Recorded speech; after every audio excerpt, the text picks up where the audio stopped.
চলে এসেছে আমার কাঙ্ক্ষিত বুলেট ট্রেন।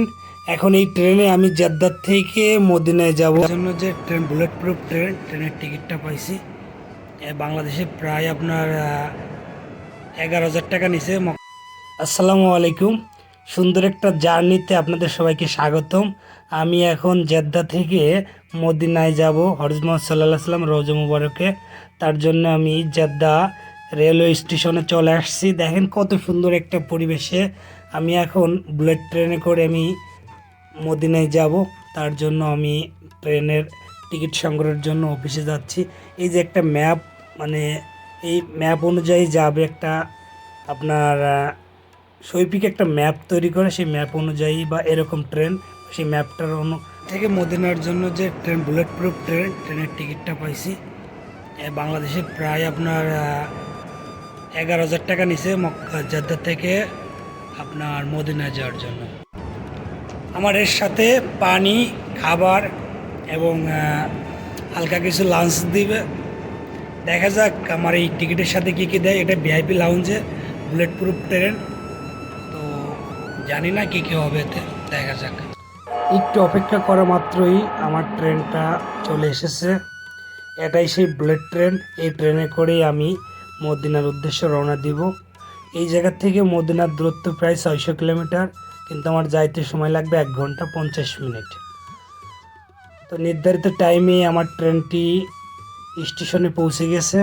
তো এখন যেহেতু আমি ভিআইপি লাউঞ্জে আমার টিকিটটা, যারা মানে ইকোনমিক্সে 250 টাকা এবং আপনার ভিআইপি যে এগুলো আছে ওটায় আপনার 350 টাকা করে। তো আমার ইকোনমিক্সে কোনো টিকিট না পাওয়ায় আমি ভিআইপি লাউঞ্জে যাচ্ছি। এই জায়গা 350 টাকা। তো আমি আমার কামরায় এখন উঠব। দেখা যাক যে কামরাটার ভিতরে কেমন। এখনই আমি আমার কামরায় যাব। তো আমার কামরায় আমি চলে আসছি, আমার সিটে আমি বসতেছি। একদম প্লেনের মতো ফিল। আপনার সিটগুলো অনেক বড় এবং আপনার একদমই বাঁকা করা যায়। তো এটা একদম মানে বিমানের মতোই। তো এই জায়গায় 10টা মিনিট লেট করার পরেই আমার ট্রেনটা ছেড়ে দিচ্ছে। আমরা স্টেশন থেকে এখন বেরোবো। মানে কোনো ঝাঁকি বা কোনো শব্দ কোনো কিছুই নাই। একদম বিমানের ভিতরে থাকলে যেরকম অনুভব হয় সেম অনুভব। আমার ট্রেনটা এখন প্রায় ঘন্টায় 310 কিলোমিটার স্পিডে পার আওয়ার যাচ্ছে। মানে ভিতরে কোনো ঝাঁকুনি কোনো কিছুই নাই। ট্রেন ছাড়ার 10 মিনিটের মাথায় আমাদের একটা করে আপনার বার্গার আর একটা করে গাওয়া দিছে। তো এই গাওয়ার বার্গার খাওয়ার পরে আমরা ট্রেনের ভিতরে বসে আছি। একটু পরে আবার বলছে যে আমাদের লাঞ্চ দিবে।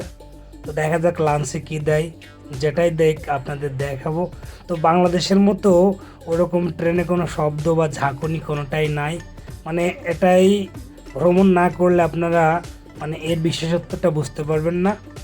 তো আমি সবাইকে অনুরোধ করবো একদিন হইলেও এর মানে স্বাদটা গ্রহণ করেন কেমন। জার্নিটা অমায়িক। তো আমাদের লাঞ্চ চলে আসছে। আমাদের দিছে মুরগির খেপচা, পায়েস দিছে, সুকারের একটা দিছে, মানে আমরা সেমাই যাকে বলি, আর জুস দিছে। তো খাওয়া দাওয়া শেষ করে আবার বসে আছি। কাইন্ডে কমিউনিটি দেখেন যে চা দিয়ে গেছে। একটা জিনিস লক্ষ্য করেন যে দেখেন যে চা একটা চুলের জন্যও নড়তেছে না, মানে কোনো ঝাঁকুনি নাই। দেখেন যে মানে কি স্পিডে চলতেছে, তারপরেও আমার মানে চা এক চুলো মানে নড়তেছে না।